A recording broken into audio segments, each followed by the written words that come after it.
So from that, 4 years at Warwickshire, into the ECB to be managing director of county cricket, arriving shortly after the first lockdown devastated the English domestic game. And I think you said to me before it started that you haven't actually physically face-to-face in person met some of your team yet.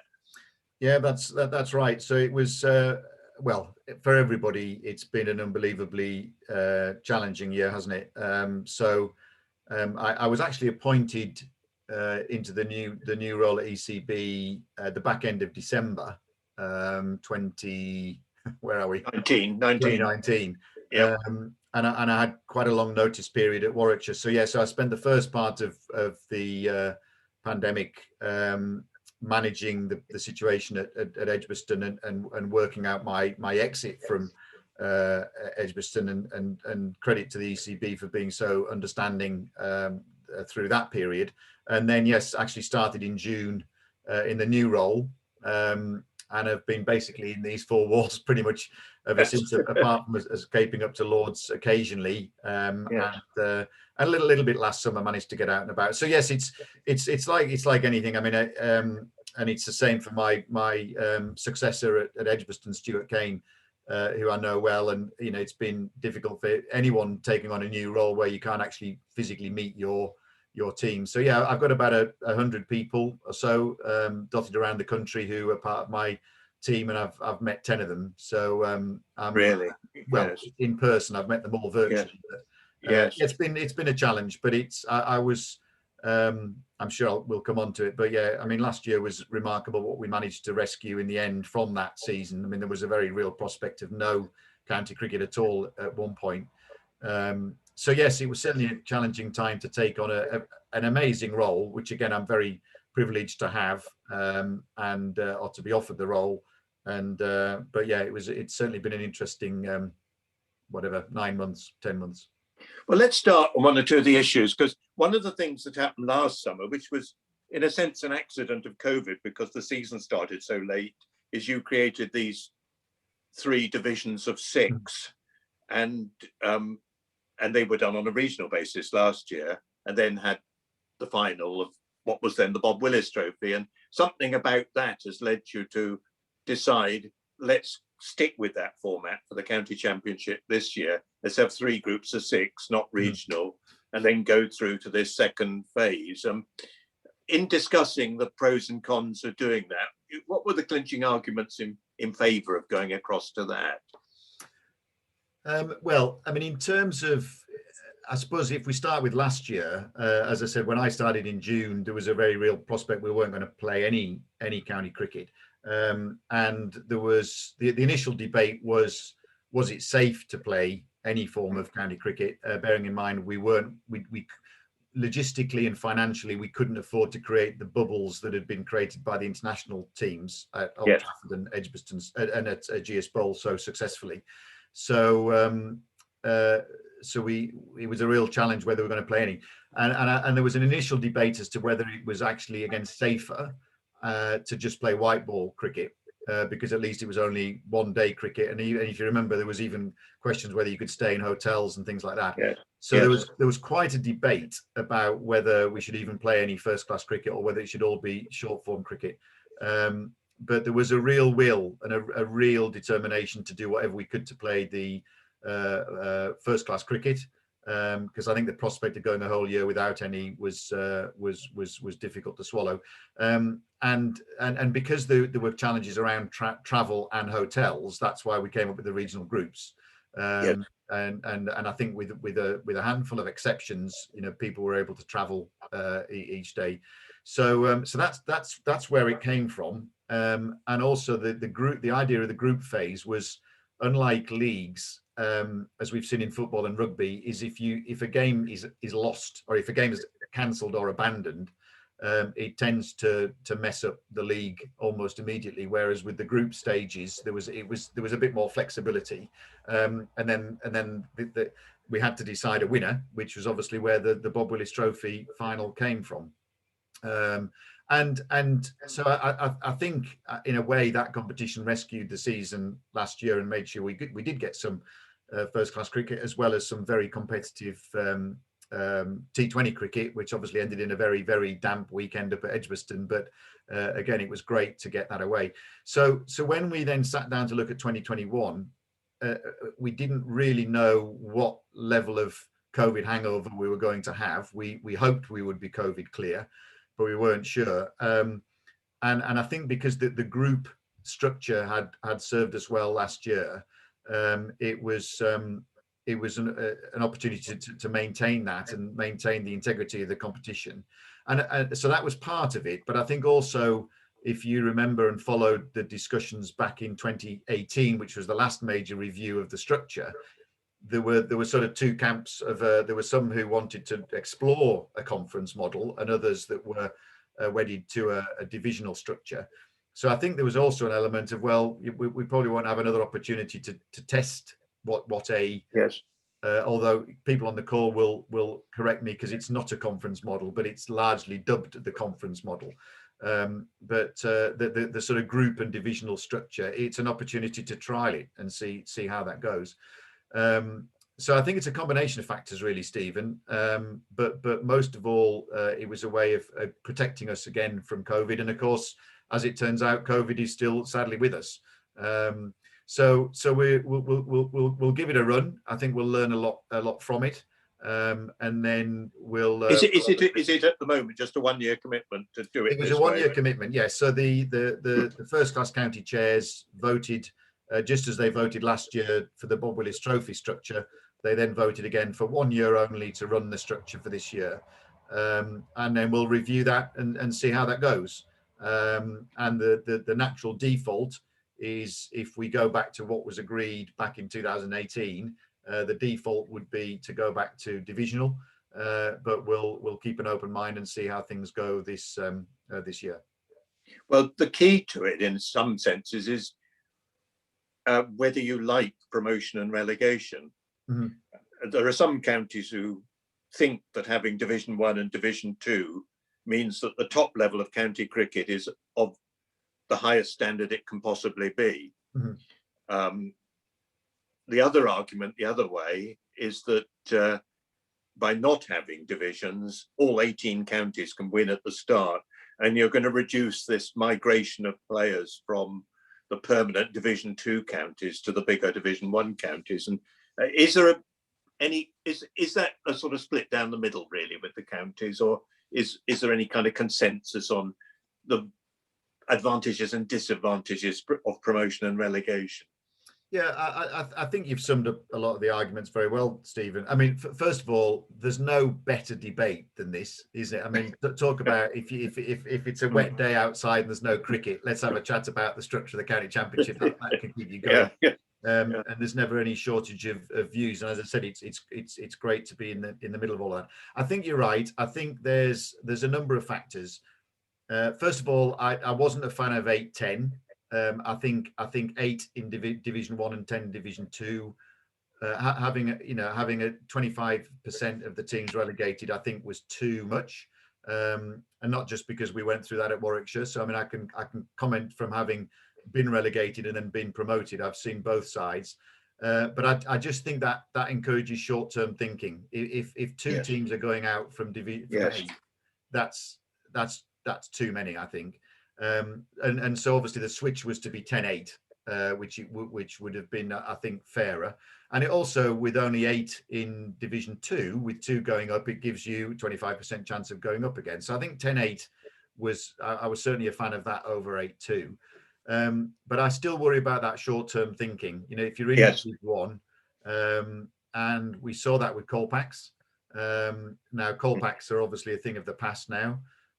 Following Brexit, but that did worry me of people just bringing in Colpacks, which was serving no benefit of the game long term, other than to maybe try and get you promoted or avoid relegation. But also there's, if you look at what's happening with the England team now, you could have 2 or 3 players taken away from you during the summer, 2 of your best players, and that can impact you as well. So there's a whole load of factors. You picked up on it as well. I think there is something. Well, one of the things that I'm really excited about is the way we've managed to align the rounds of matches so that they all start on the same day, or the majority of them start on the same day. So the fact that tomorrow all 18 teams are acting in 9 venues, I think it's all streamed, is going to be terrific. I'm really looking forward to that. Yes. So so there is something about the fact that every single one of those 18 teams could win the county championship this year. But I think we've also got to balance that with competition, and we talk about best v best, and what's the best structure to produce the best test players. And I think that's, some people favor the divisional structure because of that. So I don't think there's a simple answer. I think it's great that we've got the opportunity to test a different way of doing it. Yes. And as I said, I'm sure there'll be plenty more debate before we decide what to do in the long term. Well, I'll just lob in a very little one, because I've only spotted this in the last couple of days. You've scrapped the business of the toss being done in that experimental way you've done for the last 2 or 3 years. You've gone back to every game having a toss at the start of it. What was the discussion around that?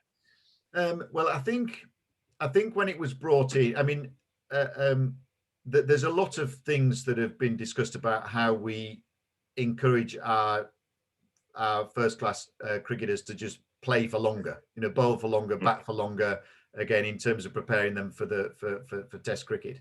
And I think there was a concern that there were certain pitches that were being prepared which were very, very seamer friendly, and you sort of take the you take the chance that you'll win the toss and bowl and skittle them out, and you're on your way to a victory. And that wasn't really helping anybody, certainly not in terms of producing Test cricketers. So I think that was partly the view of bringing in the change to the rule for the toss. But I think in the discussions with the counties and the discussions with the DOC, the directors of cricket, and others as well, I think overall, when they looked at it, it wasn't really making that much of a difference in terms of achieving that goal of just trying to get games to go longer. It was an experiment, and I think there was a feeling to go back to that. There was, you remember, the discussions at the time about use of rollers as well. And I'm sure we'll get on to the question of how we produce more spinners, and how we play more cricket in July and August. So I think that there's all those factors together. I think a part of it. But that was the piece around the toss. Right. Well, let's go straight into this really difficult one, the schedule. and presumably Alan Fordham works to you, doesn't he? He does, yes. Yeah, Alan and I. He's the man who has to put this thing together every year and take all the brickbats back. Yeah. And it's you're trying to put too much into it. I mean, the demand of time through the summer, the number of different competitions, both at international and domestic level, it always feels to me like there's too much trying to be fitted in, and there's always a downside to it, to everything. And the big downside to the 100 that I can see, having just won that 50 over World Cup so wonderfully 2 years ago, is that it's because all the best players are going to be off playing the 100 while the 50 over Cup is taking place. It's close to being a second 11 competition, isn't it? Well, it will in some cases. I mean, obviously, it depends how many players have been selected for the 100 from different counties. I think, and obviously there are some counties that have been impacted more than others. I think going back to so you are first of all you're absolutely right. We're trying to cram too much into too short a space of time. That's the challenge, and it's how you fit it all together.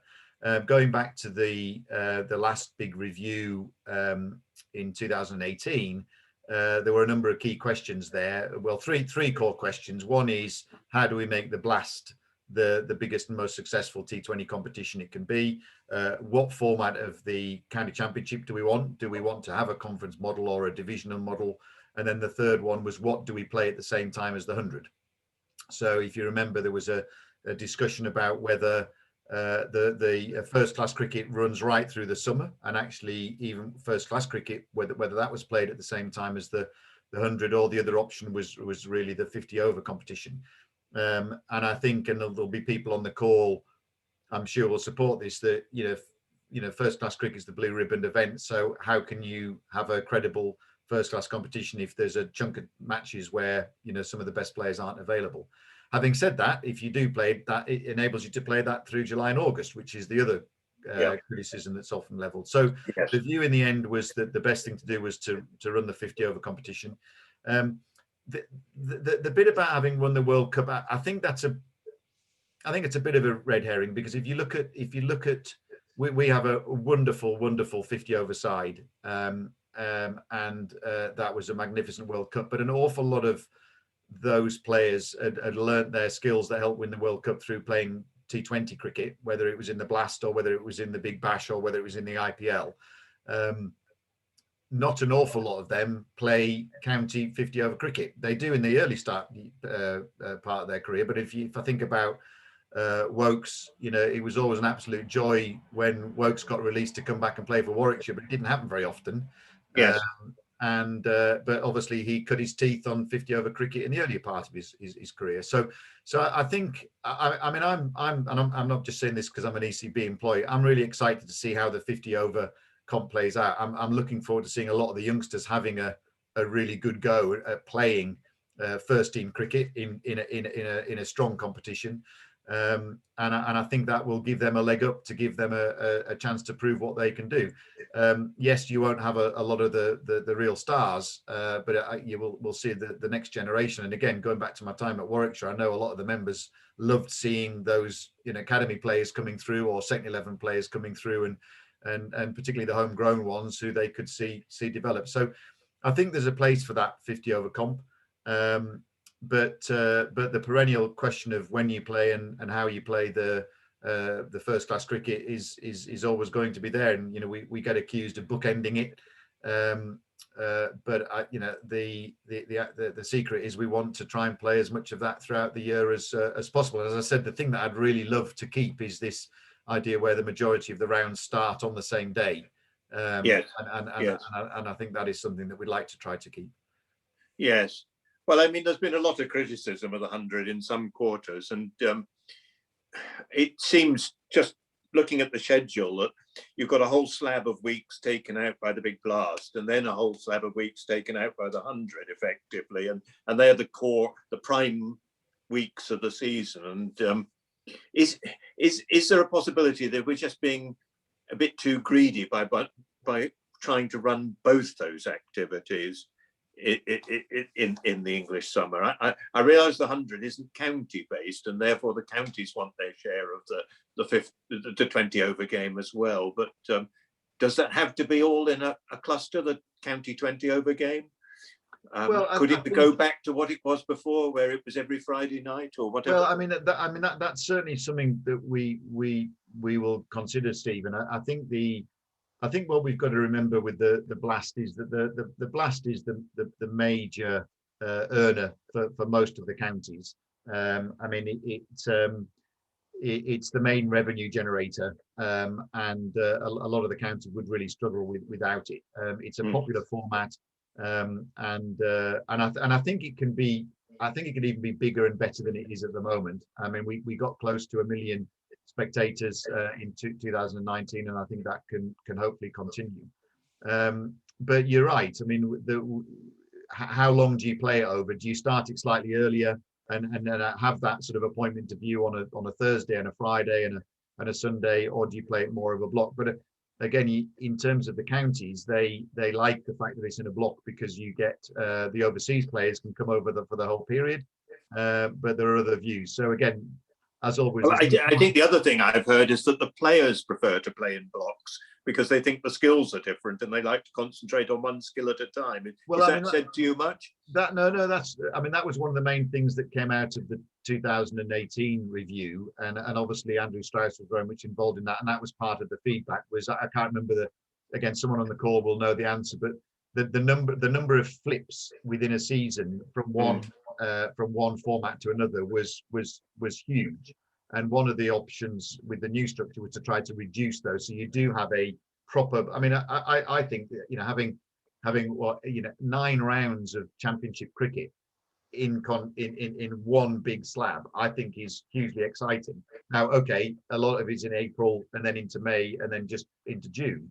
But I think that's great in terms of honing those skills, and then you move into a white block. And I think this is where, I mean, some people have called it Super September, but I think once we move this year into the divisional structure, where you've got then those 4 rounds of matches in the 3 divisions, I mean, that should be extremely competitive cricket with best v best, and it'll be interesting to see how that plays out.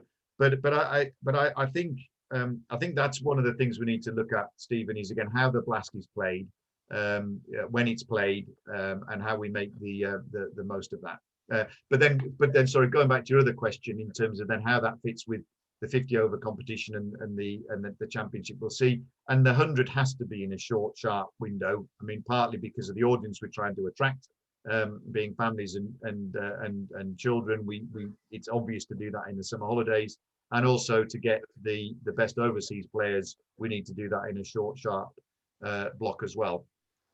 So again, we'll see how that plays out like this year. And I know it's been extremely controversial, and I know there'll be a lot of people on the call will probably absolutely hate the 100, and I respect that view.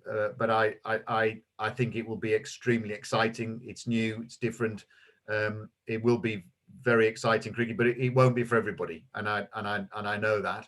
But I do think it will be successful, and I do think it will be a financial leg up for the game, and therefore for the counties. And I also think it'll be here to stay, but time will tell. Yes. And my last question really is going back to the county championship and its relationship with Test cricket. And you touched on this earlier, the importance of developing spin bowling in the English game. And I've got a slightly peculiar take on this, because I look at the county championship in recent years, and some of the real standout performers have been spinners. Simon Harmer at Essex, Mushtaq Ahmed at Sussex. You had Jeetan Patel and Saqlain Mushtaq at Surrey, and they won championships, some of these players. But they're all overseas players who dropped into the system. We're not developing spinners within our own game, and that must come from somewhere further down in the system. There's nothing in county cricket that is stopping a quality spin bowler having success, is there? In the 4 days, because these people come in and they do have success, but they do. And you've mentioned 4 world-class spinners there who, as you said, have dominated the county scene, but they have arrived on the scene as extremely accomplished bowlers in their own right. I think what you're talking about quite right is how do you develop them early on, and I think again I think it's quite a nice link back to what we were talking about, structures and formats, because if you've got promotion relegation, if you're staying down the barrel, Div 1, and you've got a young spinner, are you going to trust them, and are you going to give them a fair number of overs, or are you going to stick with your seamers who you think are going to, so I think that's part of it. I think again it's obviously pitch preparation, and I know people will point to, well, what do you expect if you're playing the majority of your cricket in April and September? But the reality is, I know from experience of my time at Warwickshire, our academies are packed full of good young spinners, but for some reason they're not progressing through, and you could argue that that's for lack of opportunity. Is it because the coaches trust them? Do the captains trust them? But the good ones, like Bess, and others, can come through, but there's not enough of them. I mean, that's true. And in actual fact, one of the opportunities I have now in the role is to sit on the cricket committee that now is chaired by Andrew Strauss. And in fact, the last meeting we had, there was a lot of discussion about spin, and against playing spin as well as bowling spin, and it's something that I know the ECB get criticised also for seeming to punish those like our friends at Taunton who tried to encourage spin, but we've got to get the right balance between having consistent surfaces, but also giving them a chance to develop spin. So it's not easy, Stephen, and I know I haven't really answered the question. I wish I could answer the question, because then we'd have a load of automatic newspaper. But lastly, here we are. We're on tomorrow morning at 11 o'clock. Yeah. 9 umpires are going to put the bails on and say play. And this is like you on the first morning of the Olympics with all those cyclists heading out into Surrey. It is. Hoping there aren't going to be tin tacks thrown on the road. What are your hopes for the season?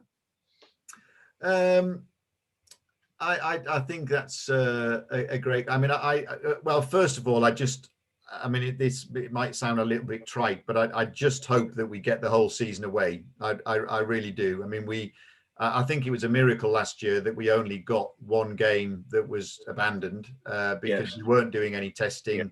Yeah. It was all down to good compliance with the protocols that we put in place. But I mean, let's be honest, we were making it up as we go along, because we didn't know. We'd never been through that before. So I just hope that we get through the season safely. Is my number one hope, without any cancellations or abandonments. And I really want the championship to shine. Again, I care deeply about it. I mean, people have asked me what's the thing I miss most about Warwickshire. And again, I'm not just saying it for the audience. The thing that I miss most is the unbelievable feeling of satisfaction of a good 4-day win, and having the opportunity to pop down into the dressing room and clap the players in after a good 4-day win. There was honestly nothing better than that, but also there was nothing worse than an absolute trouncing. And having to walk through the members' lounge at the end of a match, having been hammered in a 4-day game. So, I absolutely love 4-day cricket. And so I hope that we have a really good competitive 4-day. I hope that we see lots of young talent in the 50 over comp that comes through, who wouldn't ultimately get an opportunity. And again, I think the Blast is a fantastic competition. Next year, as again many people will know, it's the 20th anniversary of the Blast. It's the oldest Blast competition in the world. And so I hope that this will be a good springboard into really celebrating the Blast in 2022.